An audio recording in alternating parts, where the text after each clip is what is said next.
পুরুলিয়া মানেই কি শুধু অযোধ্যা পাহাড় আর পলাশ ফুল? এই প্রশ্নটা নিয়েই আমি বেরিয়ে পড়েছিলাম পুরুলিয়ার এমন কিছু জায়গা খুঁজতে যেগুলো এখনো অনেকটাই অজানা, অফবিট আর পর্যটকদের ভিড়ের বাইরে। এই ভ্রমণে আমরা ঘুরেছি পাহাড়, জঙ্গল, শান্ত ড্যাম, দেখেছি ওখানকার মানুষের সহজ সরল জীবনযাত্রা এবং লোকাল কালচার। এবছর পলাশ খুব একটা চোখে পড়েনি, কিন্তু তার বদলে দেখেছি অসাধারণ সুন্দর কুসুম গাছ, যার রঙে পুরো জঙ্গল যেন অন্যভাবে রাঙিয়ে উঠেছে। আর এই ট্রিপে আমরা থেকেছি পাহাড়ের কোলে, জঙ্গলের মধ্যে এক বিশাল রিসর্টের মাড হাউসে এবং ট্রি হাউসে, যেখান থেকে সরাসরি অনুভব করা যায় প্রকৃতির শান্তি। আজকের ভিডিওতে আপনাদের দেখাবো পরিচিত পর্যটন স্পটের বাইরে থাকা এক অন্য পুরুলিয়া, যেটা হয়তো অনেকেই এখনো দেখেননি। Attention of passengers, train number 13005. সকাল সকাল আমরা ঘাটশিলা স্টেশনে পৌঁছে গেছি। এই ঘাটশিলা স্টেশন থেকেই আজ আমাদের গন্তব্য পুরুলিয়া। পুরুলিয়াকে এক নতুনভাবে এক্সপ্লোর করার জন্য। আজ আমাদের গন্তব্য পুরুলিয়া জেলার বাঁদোয়ান বেল্ট। তাই ঘাটশিলা স্টেশনে সকাল সকাল নেমে স্টেশন থেকে গাড়ি ধরে চললাম বাঁদোয়ানের পথে। তো এই ট্যুরে আমার সফর সঙ্গী দামু, কৌশিক, প্রিয়া এবং আমার অর্ধাঙ্গিনী। ঘাটশিলা থেকে বাঁদোয়ান যাওয়ার যে পথ, জাস্ট অপূর্ব, ভালোবেসে ফেলবেন। জঙ্গলের ভিতর দিয়ে চড়াই উতরাই পথ, পাশে রয়েছে পাহাড়ের সারি। এই কোলাহলপূর্ণ দৈনন্দিন জীবন থেকে প্রকৃতির মাঝে আমরা যে ধীরে ধীরে ঢুকছি তা স্পষ্ট বুঝতে পারছি।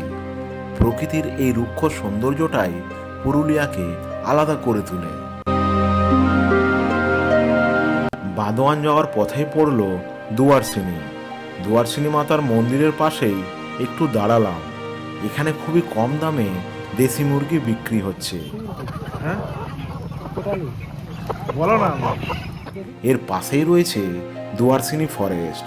এর আগের মাসে যখন দুয়ারসিনী এসেছিলাম তখন আপনাদেরকে দেখিয়েছি এই ফরেস্ট। এখানে দুয়ারসিনী হাট বসে প্রত্যেক শনিবারে। এখান থেকেই চললাম 4 কিলোমিটার দূরত্বে থাকা মির্গিছামি গ্রামে। পথেই পড়ল পুরুলিয়া এসেছিলাম পলাশ দেখতে, কিন্তু পলাশ তো খুব একটা দেখতে পেলাম না, কিন্তু পলাশের বদলে পেলাম কুসুম গাছ। এইদিকে প্রচুর পরিমাণে কুসুম গাছ রয়েছে। আমার পিছনে দেখুন কুসুম গাছের যে সৌন্দর্য, এই কুসুম গাছ দেখেই আমাদের মন প্রাণ জুড়িয়ে গেল। লালচে পাতায় ভরা এই কুসুম গাছগুলো পুরো জঙ্গলটাকে যেন অন্য রঙে রাঙিয়ে দিয়েছে।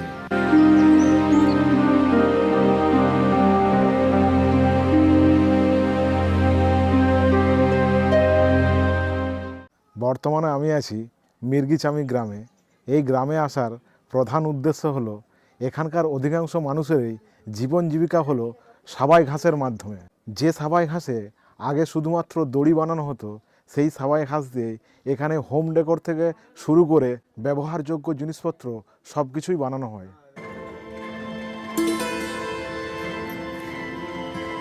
দেখি কেমন লাগছে তোমাকে?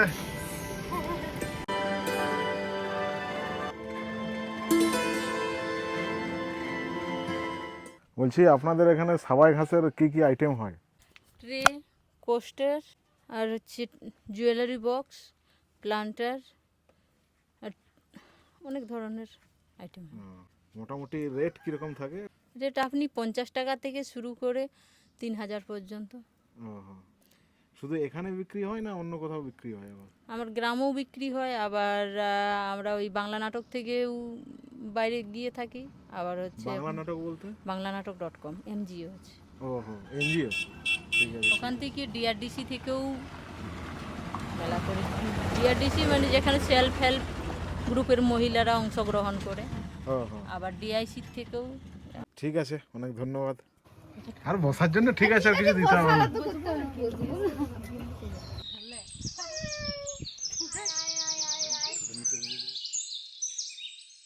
খুব সুন্দর জিনিস একটা দেখলাম, এখানে গাছে ময়ূর থাকে। মির্চিগামী গ্রাম থেকে চললাম আজকে আমাদের আস্থানা কেসরা দ্য ডলফিন ক্যাম্প রিসর্টের উদ্দেশ্যে। বলেছিলাম না, এই রাস্তাকে দেখে আপনি ভালোবেসে ফেলবেন।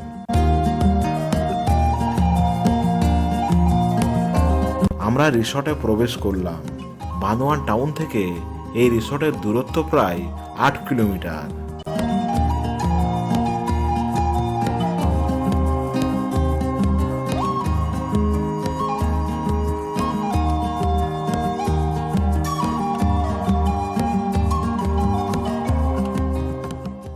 তো বর্তমানে আমরা পৌঁছে গেছি কেসরা দ্য ডলফিন ক্যাম্প রিসর্টে। এই রিসর্টটি চারিদিকে পাহাড়ে ঘেরা এবং জঙ্গলের মধ্যে। অ্যাকচুয়ালি বলা চলে এই রিসর্টের মধ্যেই জঙ্গল আছে। অসম্ভব সুন্দর পরিবেশে এই রিসর্টটা, বেশ অনেকটা জায়গা জুড়ে পুরো রিসর্টটা।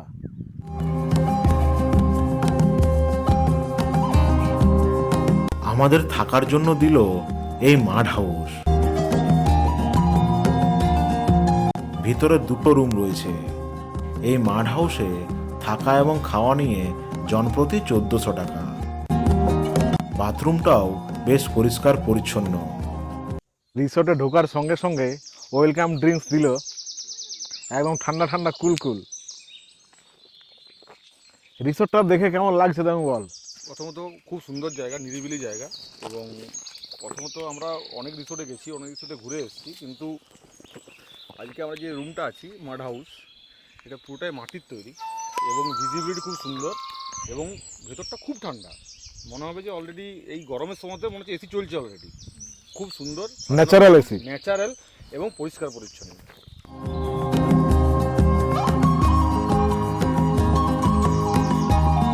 আর কৌশিক থাকবে এই ট্রি হাউসে।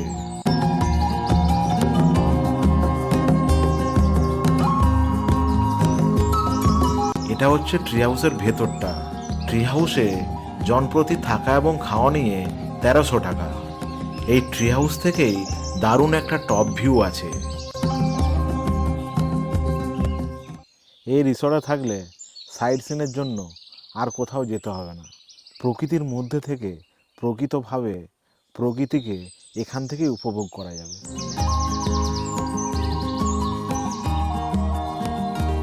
এছাড়াও এখানে 2টি কংক্রিট কটেজ রয়েছে, AC double bedded.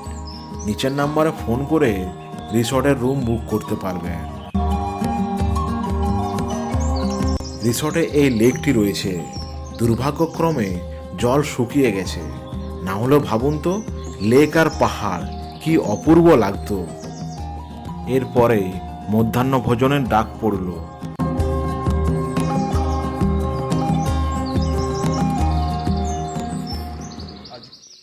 Thank you দাদা। এক্সট্রা পাপড় একটা। হ্যাঁ, আমাদের মধ্যাহ্ন ভোজন আজকে এখানে তো অপরূপ খাওয়া দাওয়া। ভাত, ডাল, ফুলকপি আলুর তরকারি, ঝুরঝুরে আলু ভাজা, স্যালাড এবং সাথে যেটা মেন আকর্ষণ সেটা হচ্ছে চারাপোনা ভাজা। মাছের কারি যেটা ছিল সেটা ছিলই, কিন্তু তার থেকেও মেন আকর্ষণ চারাপোনা ভাজা গরম গরম, দুর্দান্ত, অপরূপ। আর সাথে আবার একটা গরম পাঁপড় ভাজা।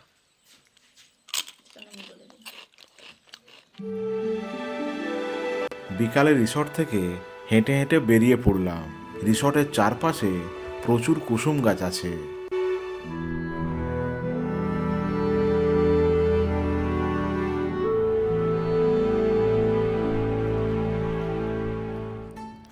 তো আমরা চলে এসেছি নেড়া পাহাড়ে, আমাদের রিসর্ট থেকে একদম সামনেই।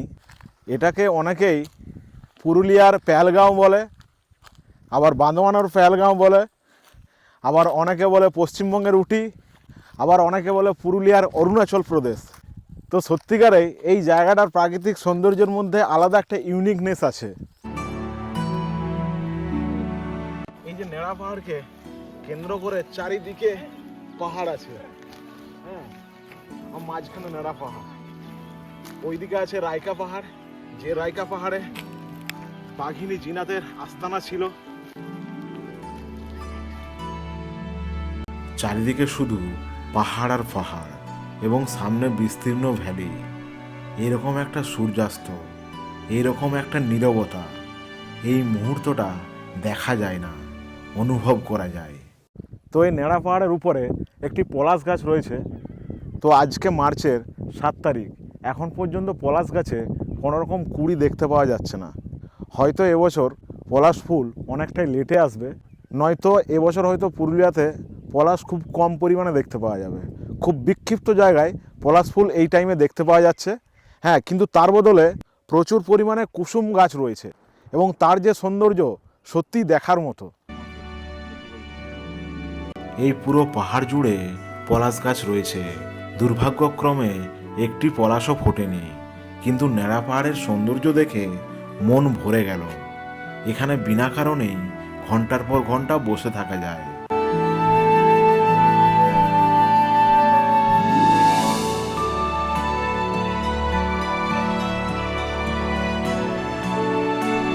সন্ধ্যায় রিসর্টে ফিরে এলাম। সন্ধ্যা নামতেই রিসর্টটা যেন একদম অন্য রূপ নেয়।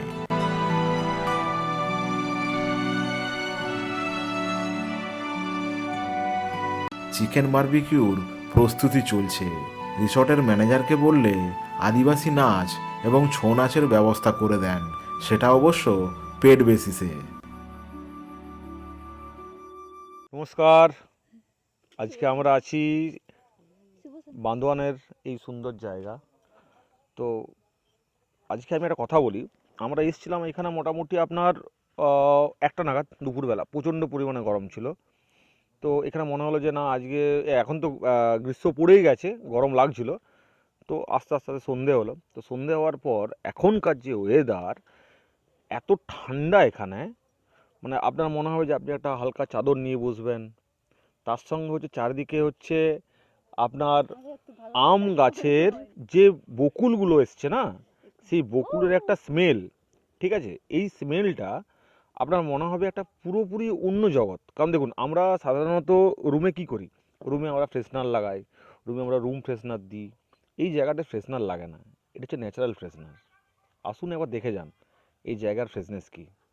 এবং পুরো জায়গা এত সুন্দর লাইটিং এবং এত সুন্দর পরিষ্কার পরিচ্ছন্ন এবং খুব সুন্দর।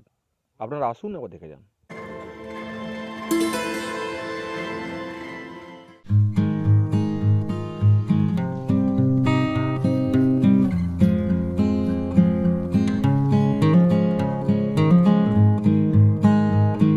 পাহাড়, জঙ্গল আর পাখির সুরে জেগে উঠে নীরব মন। কুসুম রঙে রাঙা পথে হারিয়ে যায় ক্লান্ত মন।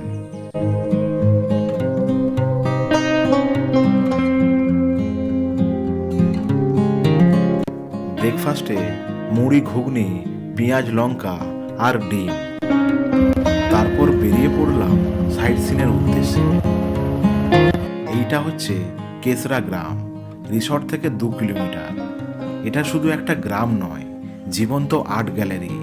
এখানকার প্রতিটি বাড়ির দেয়ালে হাতের আঁকা নকশা। এবং এই গ্রামটি কি অসম্ভব পরিষ্কার। এখানকার পরিষ্কার পরিচ্ছন্নতা কোনো নিয়ম নয়, অভ্যেস।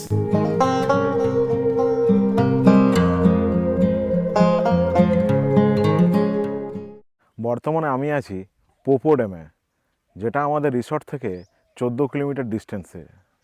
অসাধারণ একটি জায়গা। পিছনে পাহাড় আছে আর পাহাড়ের সামনেই ড্যাম। খুব সুন্দর এখানকার ভিউ।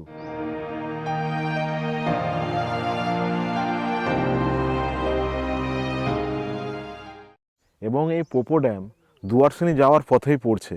বেশ অনেকটা জায়গা জুড়ে ড্যামটা। চারিদিকে পাহাড়ে ঘেরা শান্ত একটা ড্যাম। জলের উপর পাহাড়ের প্রতিচ্ছবি।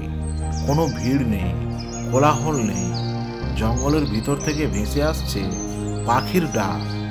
এই ন্যাচারাল বিউটি দেখতে গেলে পুরুলিয়ার বান্দোয়ান বেল্ট আপনাকে একবার আসতেই হবে। ব্লগটা এখানেই শেষ করছি, কারণ আমরা এখান থেকেই ঘাটশিলা স্টেশন রওনা দেব। শেষে বলবো, পুরুলিয়া শুধুমাত্র টুরিস্ট প্লেস নয়, এটা একটা অনুভূতি।